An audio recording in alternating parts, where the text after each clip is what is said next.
मसीह में मेरे प्यारे भाई और बहनों, आप सबको मैं डेविड आइजक प्रभु में आपका भाई जय मसीह की कहता हूँ। ये वीडियो टिप एक्चुअली मैं मेरे डिवीजन के पासवानों के लिए रिकॉर्डिंग कर रहा हूँ, ताकि अब दुनिया इस कोरोना वायरस के कारण लॉकडाउन है, हम सब घर के अंदर हैं। ऐसी परिस्थिति में हम करें तो क्या करें और किस तरह एक पासवान होने का नाते हमारा जिम्मेदारी क्या होनी चाहिए, कैसा इस जिम्मेदारी को हम निभाएं, किस तरह हम खुद मोटिवेटेड हो जाए और हमारे विश्वासियों को मोटिवेट करें या उनको प्रेरणा दें ताकि वे भी परमेश्वर की आराधना करें। मुझे मालूम है आज संडे है, हम सब घरों में आराधना किए हैं। इससे पहले कि मैं अपना मुख्य संदेश की ओर जाऊं, मैं आपको एक कहानी बताना चाहता हूं। एक राज्य में एक राजा था और उसकी 4 बेटियां थी और वो देखना चाहता था उन 4 बेटियां कुछ जिम्मेदारी लें।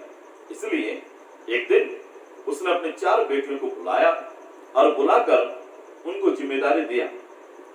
उनको ये कहकर उसने गेहूं की बीज को दिया और सबको कहा, चारों को तुम्हें ले जाओ और कुछ महीने के बाद फिर वापस आना, मुझे बताना इनको किया क्या।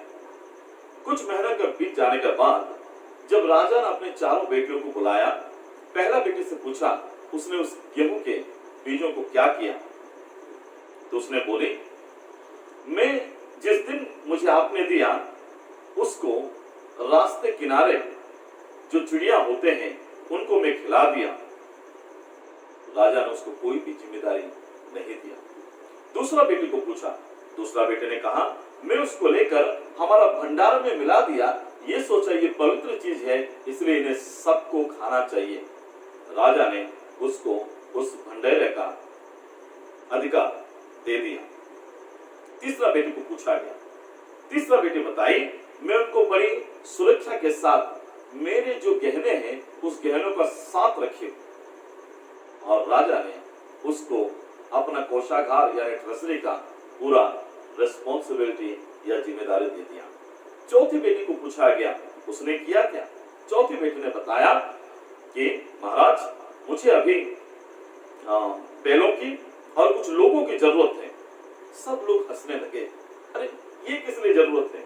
तो उसने कहा कि मैं उस गेहूं दानों को लेके बो दिया खेत में और अभी वो पक गए, फसल काटने की अवस्था में, इसलिए मुझे लोगों की जरूरत है। राजा ने कहा, शाबाश बेटी, तूने बहुत अच्छा काम किया। इसलिए पूरे राजमहल का जिम्मेदार उसको देते हुए वो चाबियों को उसका हाथ में दे दिया। मेरे प्रियो, जब दुनिया ऐसी अवस्था में है, मैं और आप एक पासवान होने के नाते हमारा बहुत सारे जिम्मेदारियां हैं और इस जिम्मेदारी को हम कैसे निभाएं, ये बात को हम चंद वचन पढ़ते हुए परमेश्वर के वचनों को हम सुने। मेरे साथ अपना बाइबल खोलें, गिनतियों की किताब उसके 15 से लेके 17 तक मैं आपके लिए पढ़ना चाहता हूं। यहां पर लिखा है, मूसा ने यहोवा से कहा, यहोवा जो सारे प्राणियों की आत्माओं का परमेश्वर है, वो इस मंडली के लोगों के ऊपर किसी पुरुष को नियुक्त कर दे जो उसके सामने आया जाया करे और उनका निकलने और फिराने वाला हो, जिससे यहोवा की मंडली बिना चरवा के भेड़ बकरियों के समान ना रहे। मेरे प्रिय, हम सब जानते हैं ये जो पैसेज है, ये जो वाक्यांश है, उस समय की बात है जब मूसा का नेतृत्व खत्म होने वाला है, क्योंकि वो परमेश्वर की आज्ञा को नकारा। हम जानते हैं जब परमेश्वर कहा जाओ चट्टान से बातें कर, तब वो चल निकलेगा, लेकिन इसने मारा। और अब परमेश्वर इसकी लीडरशिप को यहीं पर खत्म करना चाहते, उसका अगुवाई यहीं पर खत्म हो गया।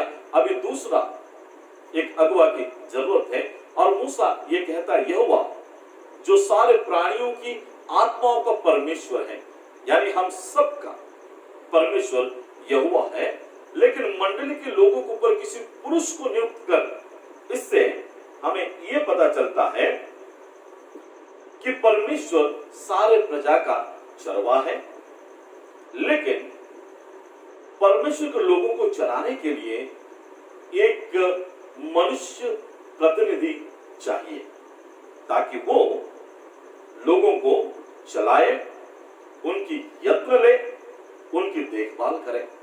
इसलिए उसने कहा जो उनके सामने आया जाया करे और उनका निकलने में, बाहर जाने में, अंदर जाने में यहोवा मंडली ऐसा ना देखे बिना चरवे की भेड़ बकरियों के समान ना रहे।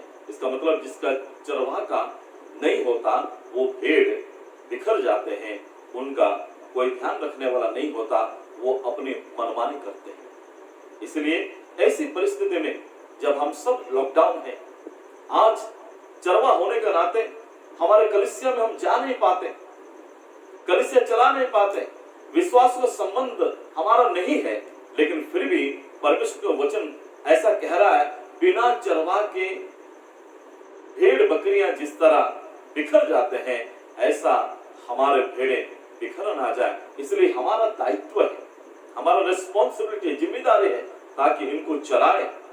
हमारे विश्वासियों को फोन के माध्यम से, आजकल लोग फेसबुक के माध्यम से, कोई ऐप के माध्यम से लोगों को समझाते हैं किस तरह आराधना करें, किस तरह परमेश्वर के साथ बने रहे।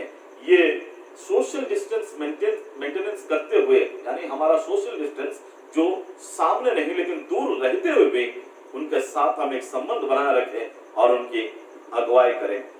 इस वचनों से ये पता चलता है कि परमेश्वर सारे प्रजा का, लोगों का चरवाहा है, फिर भी मनुष्य लोगों के लिए एक मनुष्य प्रतिनिधि जरूरत है जो परमेश्वर की ओर से हो ताकि उनका देखभाल करें, उनके सुधि ले, उनको चराए।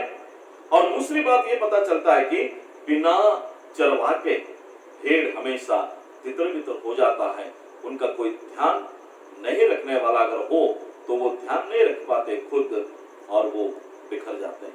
इसलिए भजन संहिता 23 अगर पढ़ेंगे, ये दाऊद का भजन है। कोई कहता है कि दाऊद इसे अपने बुढ़ापे पे लिखा है, कोई कहता है अपने जवानी पे लिखा है, चाहे कुछ भी हो। इसको किसी विद्वान ने कहा this psalm is known as the pearl of the psalms, यानी सारे भजन संहिताओं का ये मोती है। वहां पर हम देखते हैं किस तरह परमेश्वर चरवाहा है, और जो परमेश्वर अगर चरवाहा होता है, परमेश्वर किस चरवाहा को नियुक्ति देता है, तभी लोगों को कोई घटी ना होगी। यहाँ पर हम देखते हैं, इस भजन आप जानते हैं इसलिए मैं व्याख्या नहीं करना चाहता, लेकिन इस भजन से हमें पता चलता है किस तरह परमेश्वर ये दायित्व दिया है। एक चरवा होने का नाते हमारे जिंदगी में एक जिम्मेदारी है, और एक चरवा और एक भेड़ का कितना अच्छा रिश्ता हो सकता है और किस तरह रिश्ता होनी चाहिए, ये सारी बातों को यहाँ पर वर्णन किया गया। आगे बढ़ते हैं, आगे बढ़ते हुए अगर नीति वचन उसका 27 और उसका 23 वायद को अगर पढ़ेंगे, यहाँ पर लिखा है अपने भेड़ बकरियों की दशा भली भांति मन लगाकर जान ले और अपने सब पशुओं के झुंड की देखभाल उचित रीति से कर। मेरे प्रियो, हमारा जो भेड़ बकरियां या फिर हमारा जो भेड़े हैं, विश्वासी है, उनका देखभाल करना एक चरवा होने के नाते, एक पासवान होने के नाते ये हमारा कार्य है। दूसरी बात, इनको चराने के लिए, उनकी देखभाल करने के लिए, उचित रीति से देखभाल करने के लिए उन्हें जानना जरूरी है। इसलिए ये कहा गया अपने भेड़ बकरियों की दशा भली भांति मन लगाकर जान ले और अपने सब पशुओं के झुंडों की देखभाल उचित रीति से कर। अगर उनकी देखभाल हमें करना है तभी हमें इनकी दशा जाननी पड़ेगी। इससे पता चलता है ये हमारा दायित्व है, ये हमारा काम है, ये हमारा रिस्पॉन्सिबिलिटी है। उसके साथ साथ इसको देखभाल करने के लिए हमें उसकी दशा को जानने की जरूरत है। अभी इस समय में जब लॉकडाउन है, हमारे विश्वासी घर में है, उनको पता नहीं क्या करना है, कैसी आराधना करना है, कैसा वचन पढ़ना है, कौन सा वचन किस तरह समझना है। हमारा पासवान हम होने के नाते हम सबका ये दायित्व है, ये जिम्मेदारी है, हम उनकी दशा को जानते हुए उनकी देखभाल करें। अगर दशा नहीं जानेंगे उचित रीति से हम उनकी देखभाल नहीं कर सकते। इसलिए हमें फोन करके उनको पूछना है, हम उनकी दशा को जानना है, वो कौन सी दशा में है, उनकी आत्मिक दशा क्या है, उनकी शारीरिक दशा क्या है। अगर आप नहीं जानेंगे तो किस तरह आपकी झुंड की उचित रीति से देखभाल कर पाएंगे। इसलिए एक अगुआ, एक चरवा होने के नाते ये मेरा काम है। मेरा काम ये नहीं कि मैं खाऊं पीऊं और सो जाऊं, छुट्टी हुआ है, मजा करना है, खाली बैठना है, सो का समय बिताना है, ऐसा ना हो।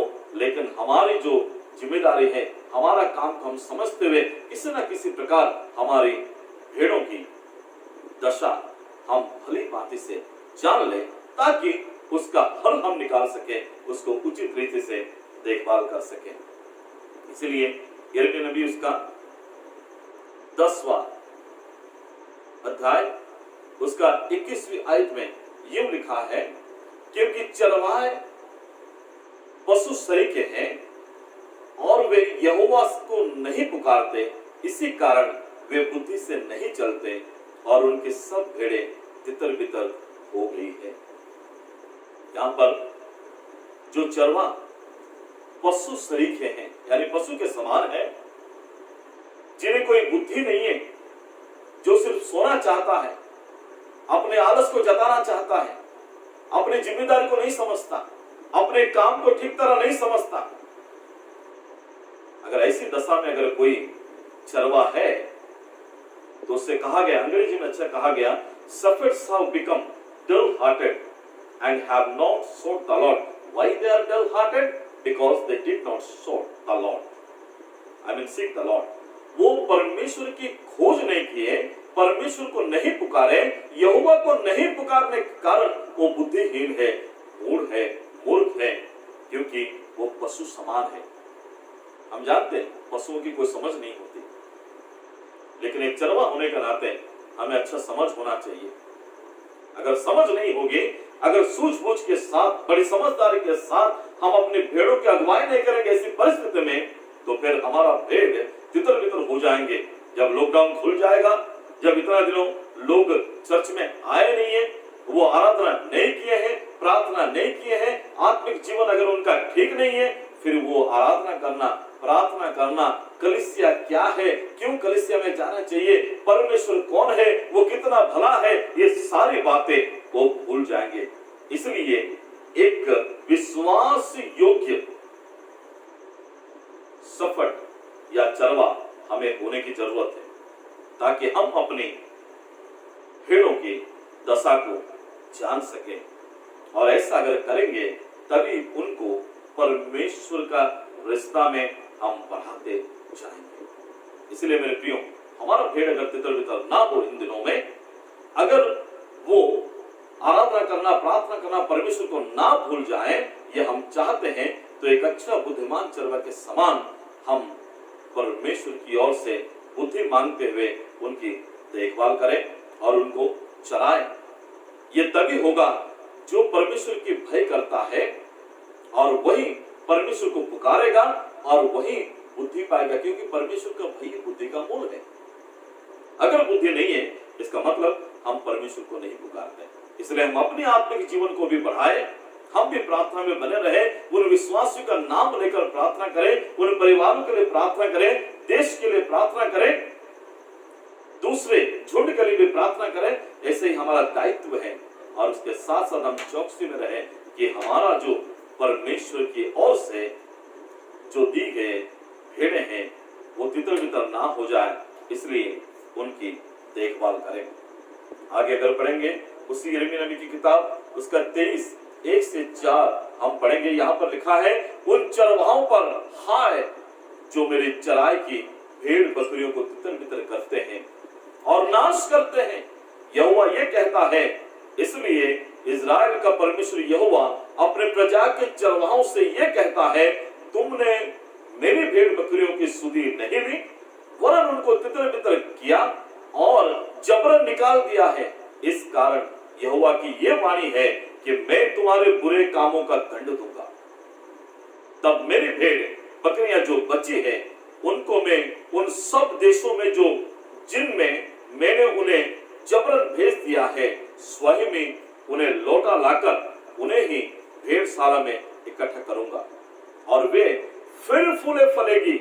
मैं उनके लिए ऐसे चरवा नियुक्त करूंगा जो उन्हें चराएगा और तब वे ना तो फिर डरेंगी ना विस्मित होगी और ना उनमें से कोई खो जाएगी। यहोवा की ये वाणी है। मेरे प्रियो, ये बड़ा चेतावनी भरी एक वचन है। खुद की सेवा ना करें, हम खुद की देखभाल ना करें। एक चरवा होने के नाते हमारे दायित्व को समझते हुए हमारा भेड़ों के रखवाले करें, वरना हमारा जो स्वर्गीय चरवा है वो हमारा सुधि लेगा और हमको दंड देगा, क्योंकि हमने उसकी भेड़ों की रखवाली नहीं की, उनको हम सुधि नहीं दिया और वो तितर बितर हो गए। कहीं ऐसा ना हो ये दंड बाद में हमको मिले। इसलिए परमेश्वर कहता है, अगर मेरी भेड़ों को इस तरह अगर तुम करोगे, यत्न नहीं लोगे, उनका सुधि नहीं लोगे, वो तितर बितर अगर हो जाएंगे तो क्या होगा? मैं तो उन्हें लौटा कर लाऊंगा और ऐसी चरवा नियुक्त करूंगा जो उन्हें चराएगा। तब वो ना तो फिर डरेगी ना विस्मित होगी और ना उनमें से कोई खो जाएगी। यहोवा की वाणी है। इसलिए मेरे प्रियो, इन बातों को हम बड़ी भली बातें से जान लें कि परमेश्वर हमें एक जिम्मेदारी दिया है और इन दिनों में एक चरवा होने के नाते, एक पास्टर होने के नाते सिर्फ अपने आप को पास्टर पुकारना ही बड़ी बात नहीं है, या लोग हमें पासवान कहे, ये प्रेस्टीज की बात है। अच्छी बात है, सर कहे, पासवान जी कहे, पास्टर जी कहे, फादर कहे, अच्छी बात, अच्छा लगता है। लेकिन उसके साथ साथ एक पासवान होने के नाते आपका और मेरी जो दायित्व है, रिस्पॉन्सिबिलिटी है, उसको हम समझें कि ऐसा ना हो बाद में परमेश्वर लेखा ले। हमें जो परमेश्वर की ओर से दी गई जो झुंड है वो झुंड तितर बितर हो जाए, लोग इधर उधर भाग जाए, उनके आत्मिक रीति में धीमी पड़ जाए, वो आराधना करना, वचन पढ़ना, परमेश्वर को भूल जाए और इन सब का दंड मेरे ऊपर, आपके ऊपर ना आए। इसलिए हम चौकसी करें, बड़ी बुद्धिमानी के साथ, प्रार्थना के साथ परमेश्वर से कहे कि परमेश्वर तेरे वचन से तेरा बुद्धि तू मुझे देकर प्रकाशन दे दे, ताकि बड़ी सूझबूझ के साथ इन दिनों में मैं तेरी प्रजा को चलाऊं। किस तरह प्रार्थना करूं, किस तरह उनको परमेश्वर के वचन में खिलाऊं, किस तरह उनको बढ़ाऊं आत्मिकता में, ये सारी बात के लिए हम कोशिश करें। इस समय को यूं ना व्यर्थ गवा दें।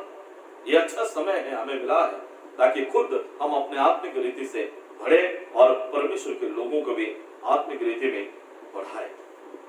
इसलिए मेरे प्रियो, मैं चाहता हूं परमेश्वर की इस जिम्मेदारी जो हमारी ओर है, परमेश्वर जो हमें नियुक्त किया, परमेश्वर जो एक चरवाह बनाकर उसकी प्रजा को देकर हमें कहा तो चरवाह होने के नाते इसकी चराई कर, इनका जिम्मेदारी लेकर इनको तो पालन पोषण कर, इस बात को अच्छी तरह हम समझ ले।